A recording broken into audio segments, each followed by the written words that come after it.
Good afternoon. It is always a pleasure to have you on board here on TV47 and for you making the right choice to believe in us to bring you up to speed with informative and up-to-date news here on TV47. Now, shall we? But first, the highlights. Students' properties worth millions of shillings reduced to ashes after Kirugoya Boys High School dormitory goes up in flames.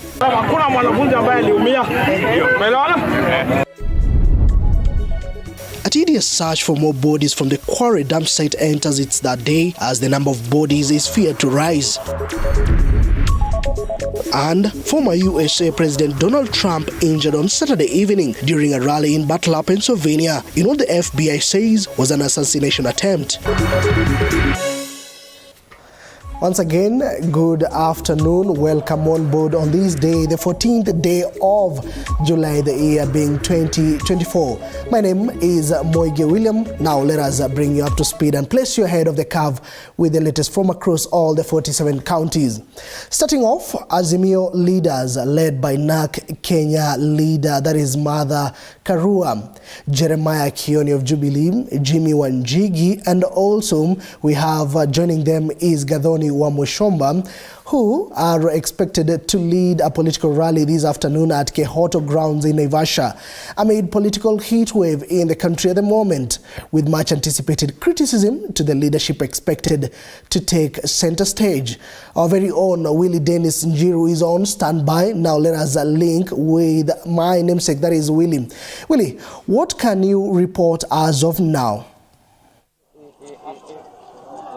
Thank you very much, my colleague and indeed namesake. Coming to you live from Kehoto grounds here in Naivasha. Actually, the better part of this morning was graced by a tournament event that has culminatively have had so many of the locals here converge here with the anticipated rally this afternoon by the leaders that you've just mentioned there, led by NARC Kenya leader Martha Karua. And of course, the locals here have had to give an insight on what they expect on the onset of these leaders. Nieleze jina lako, viongozi wa Azimio wanatarajiwa hapa muda mfupi kutoka sasa. Muna yapi ambayo mnatarajia kusikia kutoka kwao? Okay, jitambulishe kwanza. Kwa majina naitwa Timothy Chavaya. Mimi ni mkaaji wa hapa Naivasha hii Kehoto. Tunashukuru kwanza kwa wanaazimio ambao wanakuja katika kiwanja hiki chetu. Mara mingi viongozi wakikujia kura wanakuja alafu wanaenda wanapotea, lakini wakirudi hivi wakati ambapo si wa kura, sisi kama wakaji wa mji huu wa Kehoto tunafurahia, na kenye tuna expect kwao ni watusikize sisi kama majenzi. Kuna yale ambayo tunahitaji kama majenzi watusikie. Wengine hatuna kazi, wengine hatuna hata masomo, wengine hatu kumaliza, ni kwa sababu fia hakuna, CDF hatupati.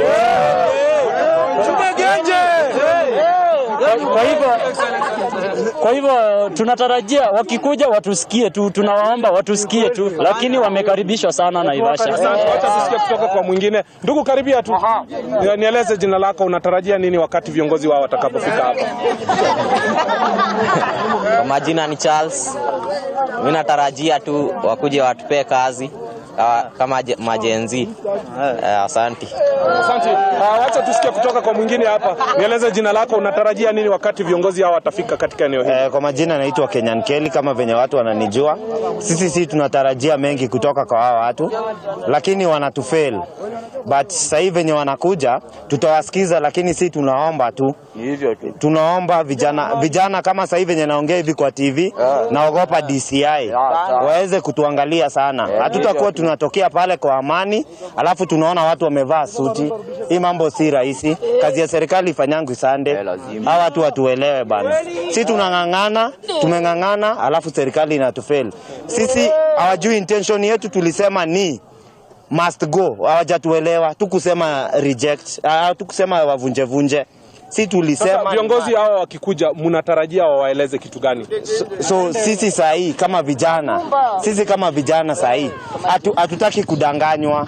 Sisi hatutaki kudanganywa, ni unafanya kitendo, tusikuje kupewa hapa maoni. Kama vijana hatutaki maoni, sisi tunataka kazi. Kazi kabisa. Nashukuru sana kwa muda wako.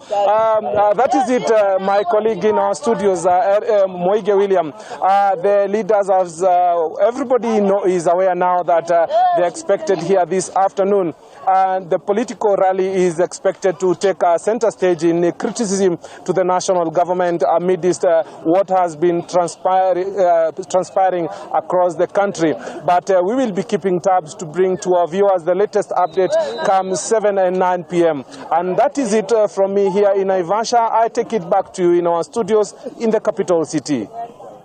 Well, thank you, Dennis, for that. And while you are talking to us and also interviewing those Gen Zs, there is a kofia hapo imekuwa ikienda changing from one head to the other.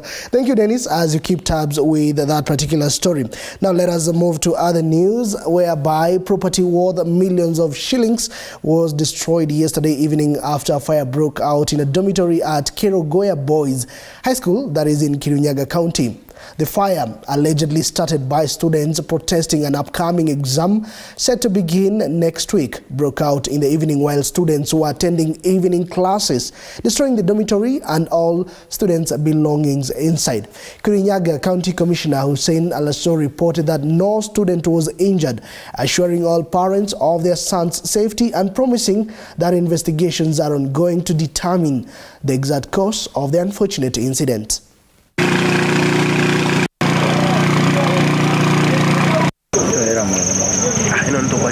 Hakuna mwanafunzi ambaye aliumia. Umeelewana? Mwanafunzi wako darasa. Wacha nimwambie principal, we are investigating officers on the team. Give us time please tuchunguze tujue moto imetoka wapi na imeanzishwa na nini. Kwa hivyo tunaomba kwa heshima muwe watulivu tafadhali.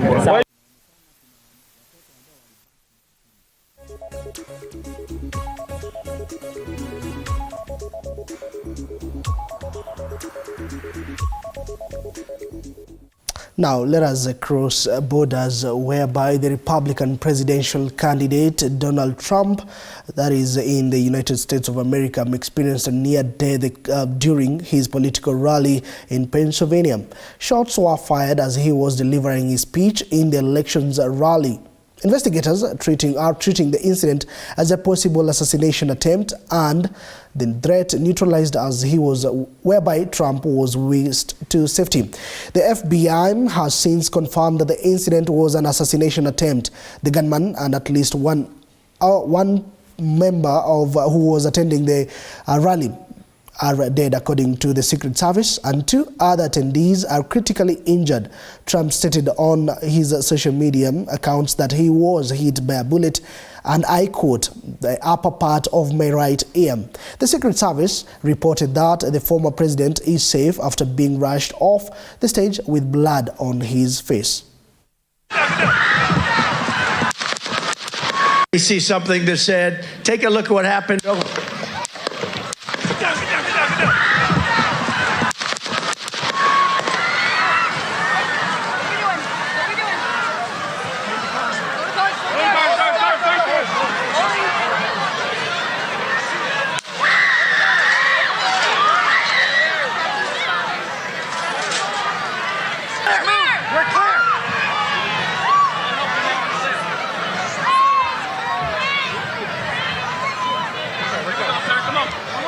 Let me get my shoes.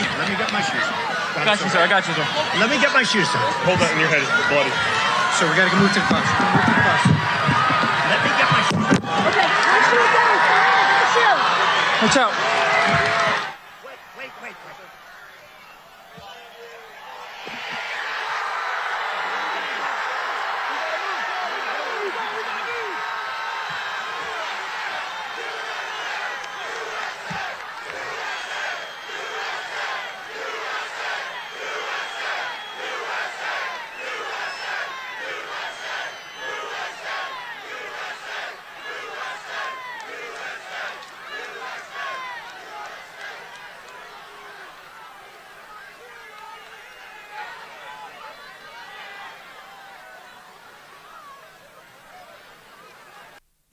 All right, and that is the situation in the United States of America. Developing story, we are keeping tabs on that. More details in our subsequent bulletins. Now, back home. As Gen Z politics continue to gain momentum across the country, a significant shift is emerging towards county governments due to concerns over the misuse of funds. Elgeyo Marakwet Governor Wesley Rotich has issued a stern warning to his government employees. Those who fail to meet their responsibilities will face consequences and be held personally accountable. Speaking in Capsule War, Rotich emphasized that he will not tolerate any actions that harm citizens due to poor performance. He has called on county residents to report any negligent worker so that appropriate measures can be taken against such. Kama wewe ni mfanyakazi wa serikali kuu, serikali ya county na huko Elgeyo Marakwet County, if you are a staff of the national government or a staff of the county government and you are working within the borders of Elgeyo Marakwet County, it is not business as usual. Kenyans are demanding for services. Kila mtu anataka service. Ukipatiwa kazi, mambo ya kuweka koti kwa meza na kupotea kurudi saa 10 kwenda kuchukua koti, imeisha na wakati na imesemekana sasa it is the end. Kwa hivyo sisi tukikuja na shoka kwako, usiseme makosa ni yetu, makosa ni ya raia. Kama ni saa ya kazi 8 to 12 unaenda kazi, unaenda lunch for 1 hour, from 2 to 5 ni saa ya kazi. If you are not going to work, ninaomba wananchi wote watupatie list ya wale officers wa county na national ambaye hawafanyi kazi yao. Ukifika ameweka koti, leta namba yake. Sisi tutahakikisha kwamba watoto wale hawana kazi, we remove those ones who are not helping us, na wale wanataka kuja kufanya kazi kusaidia wananchi, we bring them on board. It is time for changes. Ama namna gani? All right. Now, leaders from Embu are questioning President Ruto and opposition leader Raila Odinga's political dalliance. Leaders from the area have displayed mixed reactions, expressing concerns that the youth-led protests are likely to be hijacked by the political class seeking inclusion in the government. Led by the opposition leader, they have voiced that the dialogue will likely lead to a coalition government and insist that the talks should be solely between the government and the youth. Kuna hii mambo ya national dialogue. Of course, kila mtu anatarajia kuona Kenya sasa ikikuwa pamoja. Lakini ile national dialogue wanataka kufanya isikuwe ni ile ya kusema kama yeye alikasirika wakati wa 2018. Alisema kulikuwa na handshake. Sijui sababu alifinywa nje. Hii wakifanya dialogue hivyo wanataka kwenda na Raila, mtu kama Rigathi Gachagua, mimi niko na hakika atafinywa tu. Atafinywa kwa sababu watakuwa wanajaribu kuchukua dialogue ya kufanya opposition na serikali. Na wewe president vile ulikuwa unasema sijui opposition. Sasa unataka uchukue opposition, uwe opposition, ukue hakuna checks and measures, wachana na dialogue na upande wa Raila. Wawachilie huru, wache wafanye kazi kama the opposition in Kenya. Ile dialogue tunataka ni hii imeanzishwa na vijana. Hii dialogue ndio itatusaidia. Mahali kuna corruption, sisi tukueleze corruption iko hapa, toa. Huyu ni mtu corrupt, wachana na yeye. Dialogue nyingine ambayo ni ya kufikiria kuweka vyama pamoja, hiyo tumekataa. Na tunataka kuuliza Wakenya, going forward, kutoka sasa kuendelea, mambo ya vyama na pesa siasa nyingi, hii tuache, ili tuwe tunatengeneza serikali ambayo inamjali mwananchi wa kawaida. In other news, human rights activists in Kilifi County have issued a 7-day ultimatum to the government for the removal of Sabaki Bridge police roadblock that is being manned by what they say are hooded special forces who have become a menace. The group, led by Francis Auma, the rapid response officer from the Muslim for Human Rights, said that they had received complaints from the public that the officers were allegedly subjecting motorists and passengers to harassment, thus delaying their journeys. Tuko hapa Malindi leo baada ya kupata malalamishi kutoka kwa wenyeji na wakazi ambao wanasafiri kupitia barabara ya kwenda Sabaki. Hiyo Sabaki Bridge pale kuna watu ambao wanaaminika ni polisi, wamejifunga, hawana badge number, wanashukisha watu. Kumekuwa na a lot of complaint na sisi tunaona this is illegal barrier. So leo tuko hapa kwa sababu ya malalamishi ambayo tumesikia kutoka kwa wananchi ya kwamba wanakuwa harass na wale maafisa ambao wako pale, vitu vyao vinamwagwa chini na pia wanaharakishwa pale wakipita. So kama muhuri tumewapatia time kidogo kama 7 days watoe hizo barrier pale. Failure tu, hatuna otherwise. We are going to mobilize community, tutafanya maandamano makubwa, tutakuja tutoe hizo barrier. Sisi wenyewe personal tuzingoe.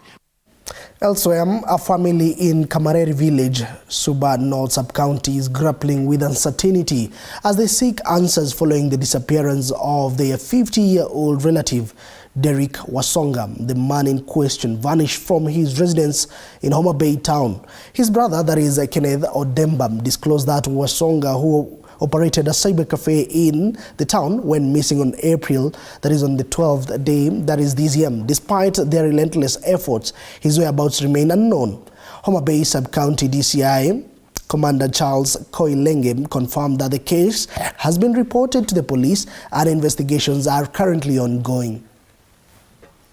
Been missing from 12th of April to date, 2024.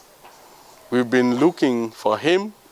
We reported the matter to the police at Homa Bay, and the police at Homa Bay, they have tried what they could. They have done their tracking, and unfortunately, up to date, there is no any tangible information that we've gotten that can help us to indicate where the man is. But as a family, we are suffering because living in anxiety is very difficult. More so, my mother, being the mother of Derek, is seriously suffering. So our appeal to everybody is that if anybody can help us to trace where Derek is, then we will appreciate as a family. A section of Thika residents have continued to pressure President William Ruto to sack Prime Cabinet Secretary Musalia Mudavadi as part of his bid to form a broad-based government. The residents, led by Maina Macharia, say that leaving Mudavadi behind will only worsen the rot in government, as he has been the Cabinet Secretary's prefect. They called on Ruto to conduct a total overhaul in his government and consider appointing more accountable leaders with a heart of service. They lauded the move by the head of state to clean up his government, requesting nothing to be left unturned, adding that the decision will pave way for better leadership with the capacity to steer socio-economic development in the country. Kama alikuwa anataka kudissolve cabinet, angeanza pale juu. Prime cabinet minister, huyo ni mmoja wa wale ambao wangeweza kuguza, ndio tuone kwamba ametusikiza vizuri kama wananchi ambao anawaongoza. They will also create another problem which will not be treated well in the country. We may be very happy, but we have created some other things that will not be ogling well to the society. So when we are doing all the things, I would like to ask our president, anytime you make a move, you must think what move you have made, because it will also create another problem. So we have solved a problem because there was a motion, and now after moving to this one, it has also created a problem. Kwenda kuchagua wafanyikazi wengine katika baraza lake la mawaziri, ajue ya kwamba sio wakati ule alikuwa anafanya kitu kwa nguvu. Lazima kila mtu afanyiwe ukaguzi kama amehitimu katika hiyo kazi yenye anapewa, na kama hajahitimu basi asipewe kazi. Now, the government is being urged to crack the whip on individuals with fake certificates who undermine job opportunities for genuinely qualified young Kenyans within the country. During a career fair expo organized by GSmart Event Marketing Solutions, academicians and education stakeholders from various universities and technical colleges in Kenya voiced strong concerns, urging the government to conduct thorough audits and take legal actions against perpetrators. Gen Zs, they are so angry, and most of them they don't have work. They're looking for jobs of which they have genuine certificates. So if government they can rest with this institution, they come up maybe with a system or maybe even a phone call to verify that this certificate is original. That when someone studies for something, let's say for example education, you did a degree in education, you know what teachers need. You went for teaching practice, you have the practicals. So when you're put in charge of such a ministry, you know what it takes and you know how to run it because you are there once. Because if the company company as well, they come up with a system where they can be able to verify the certificates. You will see most of these students who have graduated getting the jobs without a lot of competition. All right, the voice of academicians and education stakeholders. Elsewhere, a section of traders in Thika Town have threatened to oppose the transformation of Thika Town into a smart city, arguing that the county government did not involve them in public participation. Led by Joshua Kariuki and Esther Amboi, the traders and hawkers demand a sitting with the county government. Led by Governor Kemani Wamatangi to share their opinion, Thika Town Member of County Assembly Kentams Mwangi echoed their sentiments, insisting that everyone must be involved in the public participation exercise. He also assured that traders will not be moved from their business areas and will return immediately after the renovations. So ndio tunakataa hiyo maneno ya smart city until tuhusishwe na tuelezwe vizuri hii smart city inaanzia wapi ifike wapi. Hii smart city inatengenezwa na design gani? Kwa hii smart city kuna shedi ya bodaboda, kwa hii smart city kuna kiosk, kwa hii smart city kuna hawker, kwa hii smart city kuna muuzaji wa matunda. Kwa hii smart city ni nani anaondolewa, ni nani anawekwa, sababu inaitwa smart. My appeal is that he gives us an opportunity to meet him so that we can have this issue clarified, or rather we be explained to what really smart city is. Hakuna mahali mtu anaweza enda. Je, unaweza kuja utuambie hadharani ni wapi tunaweza enda? Kabla ukuje ufanye city utuite sisi wenyewe. Sisi ndio tunakushikilia. Mambo ya ushuru na nini tunakushikilia. Tukinunua mafuta tunakushikilia. Kwa tuktuku ziko hapa Thika zinakushikilia. Ukuje ujitoe utuambie hivi na vile. Sababu sisi hatuna mahali kwingine kwa kuenda. Venye wanataka kwanza ni wajue faida ambayo inaletwa na city. Ni changamoto gani watakumbana nazo? Na ndio tunasema kwa sasa kuna ile kamati ya ad hoc ya city. Wako kule Thika Town Hall wanaendelea kuelimisha wananchi.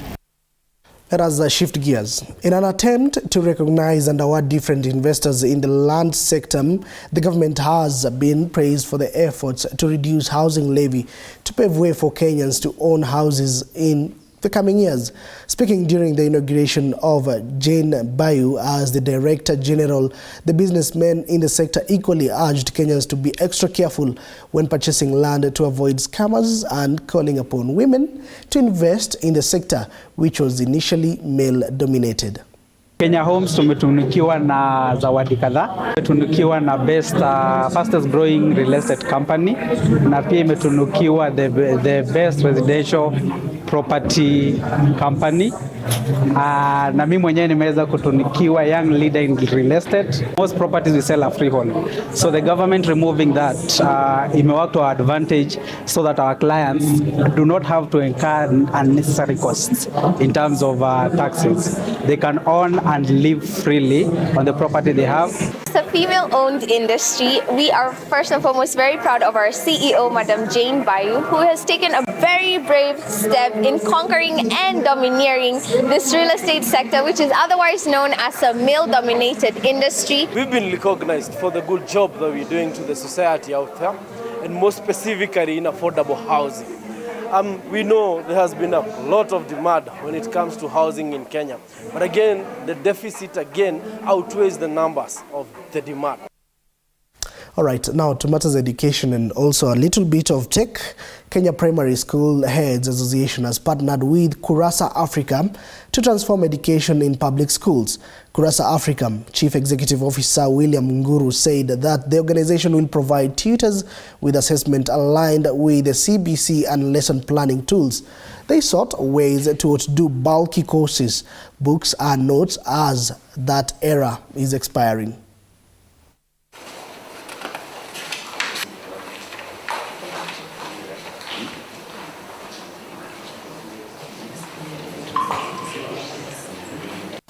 Culmination of consultation we have been having with the Kurasa Africa on how they can come to assist us technologically in ensuring monitoring of what happens in the school is done online.